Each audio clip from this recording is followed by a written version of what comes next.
Bismillahirrahmanirrahim. Assalamu alaikum. Welcome to the Learning and Study Hub. Today we are going to discuss the secrets of writing and communication as a first topic for this. So, when we are talking to someone, when we are writing something or communicating something, one of the things, the basic secrets is that we take responsibility. It is one of the basic elements of it. Though it sounds basic, but yes, we need to take responsibility. As it is observed and it has always been said that we hear half of what is actually said. We listen actually half of it. Then we understand half of that and believe half of that.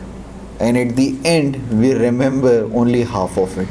So in case you have just heard something completely 100%, so half of it, so you actually remember it by 50%. You have just listened to 50% of what actually has been told to you. And then what you believe or you understand, that's further 50% of it. So that makes it further decline. And it goes to 25% and then so 12 towards 12.5% and then 6.25% and so on and so forth. So it's better to take responsibility when someone is actually saying something or you are telling someone something. So it's better to take responsibility. Whether you are communicating face to face, on a telephone, on a video, whatever, or even if it's a written material, you need to take responsibility of what you are actually communicating, saying or listening. So among these first few things, the biggest thing that takes us to our responsibility is that we should be using our ears properly. Remember, and the reason is that we should remember that communication is a two-way thing. It's not just that a person is just going to do the talking and you're just there just to look at that person. You have to listen there. When someone is actually talking, you're listening. So that's a two-way thing.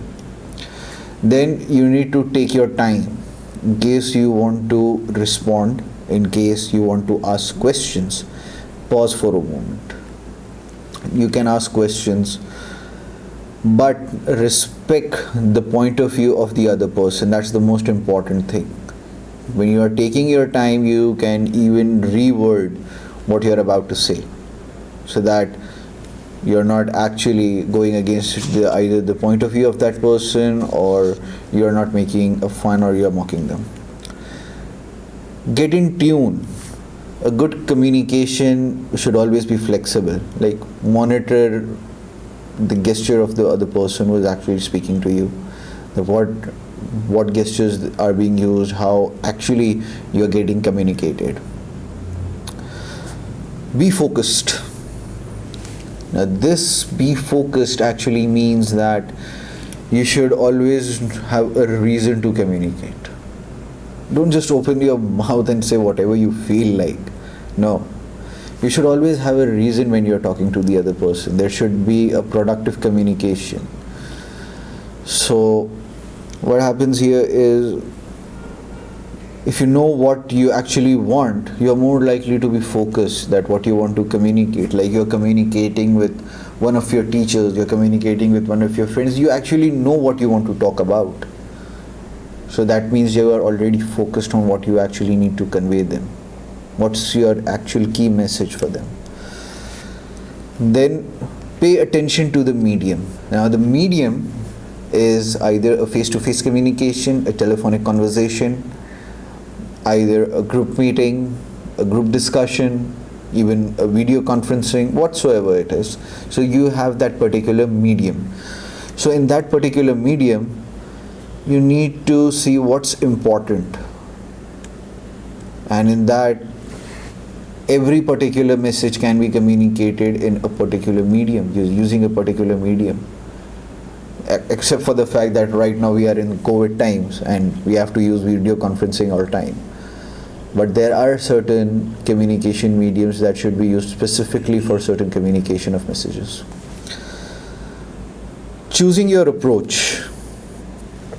Now, choosing your approach, what's the best medium, that I want to communicate a particular message, I want to communicate something really important. So what its approach gonna be? A face-to-face communication, a normal email, a memo, a text message, a video, or just a voicemail? What is the importance of my approach? Because that message can be either serious, it can be something urgent that I need to communicate to someone, or it can also be like that's just a casual message or something. So it's better to have a good approach in mind, that how should we be communicating with people. Think twice before you speak, though that's a very rare thing when we are talking about, but there are people who need to form their thoughts first. When they are done with their thoughts, they produce a lot of things in the middle that we categorize them as noises within the communication framework, but as they are not much of the purpose. So clear your thoughts first, and then you can exactly speak what you want or you want to ask. Now the thing is, develop your natural inquisitiveness. Good communications is not something that you are just doing the talking, you are a very good speaker. No. You should always be a good listener. Because when you are able to listen to someone, you are able to respond them back in that appropriate manner. Otherwise, what I just said earlier, that we'll listen half of what is actually being said. We need to make sure that that whatever we are saying is focused, but we need to pay attention to what the others are saying and listen them properly. Take responsibility in what you say and how you say it.